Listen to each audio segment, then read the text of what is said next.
Hello, everyone. So today we'll be talking about social psychology. By Rosie and Nidia.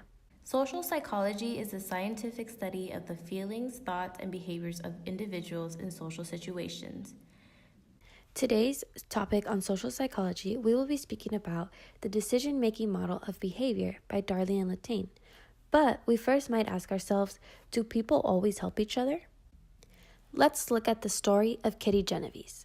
In 1964, Kitty Genovese was murdered in front of her apartment building. As she was being attacked, she screamed for help, and several of her neighbors witnessed the crime. However, no one intervened to help her or even called the police.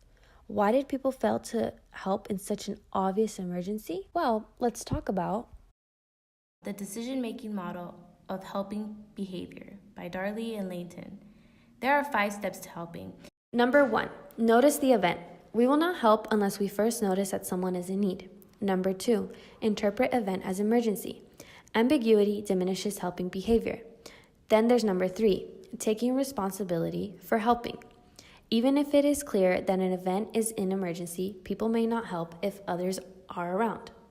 Number 4, people must know how to give help. People cannot help if they do not know how. Example, knowing CPR. Lastly, number 5, must decide to help. Weigh rewards and costs.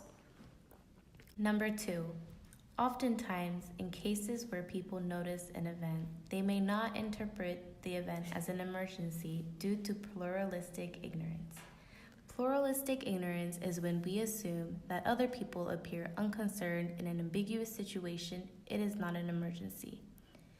Number 3, take responsibility for helping the bystander effect is the idea that the greater the number of bystanders who witness an emergency, the less likely any of them is going to help. This tends to be more prominent in bigger cities. In Darley and Latane's decision-making model, we can see why pluralistic ignorance and the bystander effect can inhibit the 5 steps to helping. For example, let's suppose that Emily is on her way to work and she sees a man on the floor. He seems to be sleeping. Emily looks around and sees that a lot of people are just walking around the man but not doing anything, thus leading the pluralistic ignorance due to the ambiguity of the situation. Therefore, Emily does not take responsibility for the event and diffuses the responsibility to everybody else, hence leading to the bystander effect. The bystander effect tends to be more common in urban than in rural areas.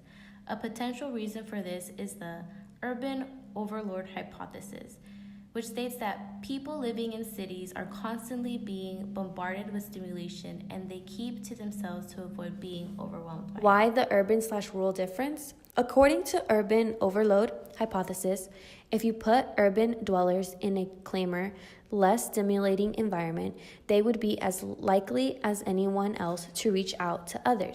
In field studies conducted in 36 U.S. cities, population density was more related to helping than population size. Importance of residential mobility.